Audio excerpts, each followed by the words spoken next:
আজ আমরা ডুব দেব রবার্ট ব্রাউনিংয়ের লেখা অন্যতম সেরা সাহিত্যকর্ম মাই লাস্ট ডাচেসের গভীরে।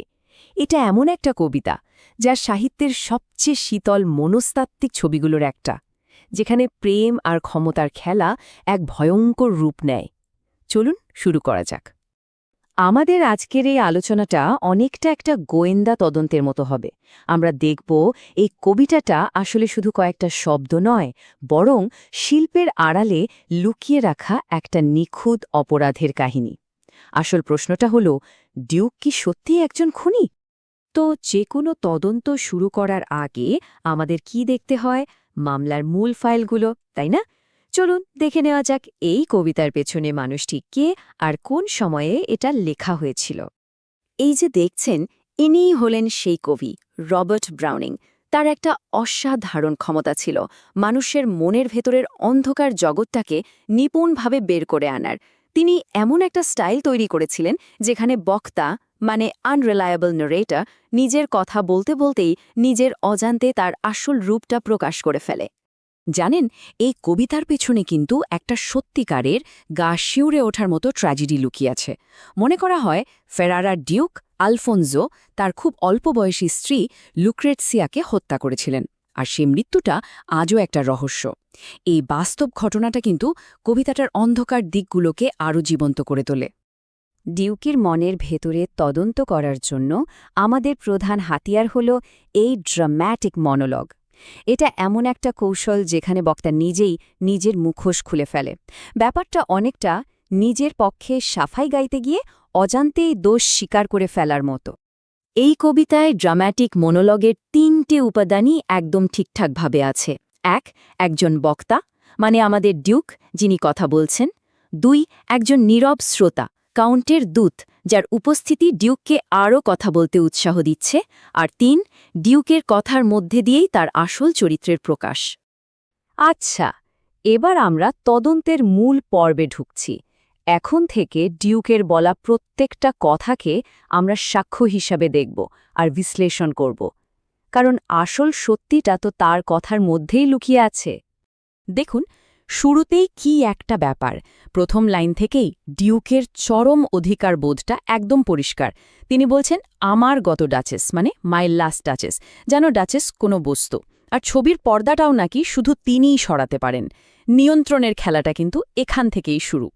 ব্যাপারটা একটু ভেবে দেখুন তো। জীবিত অবস্থায় ডিউক কিন্তু ডাচেসের হাসি বা আনন্দকে নিয়ন্ত্রণ করতে পারেননি, তাই মৃত্যুর পর ছবির ওপর একটা পর্দা টেনে দিয়ে তিনি সেই পরম ক্ষমতাটা উপভোগ করছেন। এইখানেই ডিউক তার আসল অভিযোগটা সামনে আনছেন। কি সেই অভিযোগ?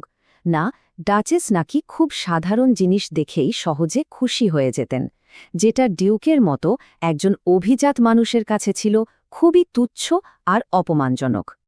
ওই যে গালে ফুটে ওঠা আনন্দের আভা বা স্পট অফ জয়, ওটা আসলে ছিল ডাচেসের স্বাধীন আত্মার একটা প্রতীক, যা ডিউকের ক্ষমতার খাঁচায় বন্দী হতে চায়নি। আর এটাই ছিল ডিউকের অহংকারের ওপর সবচেয়ে বড় আঘাত। আর এই হলো গিয়ে ডিউকের মূল অভিযোগটা। ডাচেস নাকি তার দেওয়া ৯০০ বছরের পুরনো বংশমর্যাদাকে একটা সাধারণ চেরি ফলের গুচ্ছ বা একটা সূর্যাস্তের সমান মূল্য দিতেন। ভাবতে পারেন? তাহলে মূল দ্বন্দ্বটা কোথায়? একদিকে ডিউকের আকাশ ছোঁয়া বংশের অহংকার, আর অন্যদিকে ডাচেসের জীবনের ছোট ছোট সাধারণ আনন্দ। ডিউকের চোখে ডাচেসের এই সহজ সরল আনন্দটাই ছিল একটা অপরাধ। আর এরপরেই আসে কবিতার সেই সবচেয়ে ঠান্ডা গা শিউরে ওঠা স্বীকারোক্তি। আমি নির্দেশ দিলাম, তারপর সব হাসি চিরতরে থেমে গেল।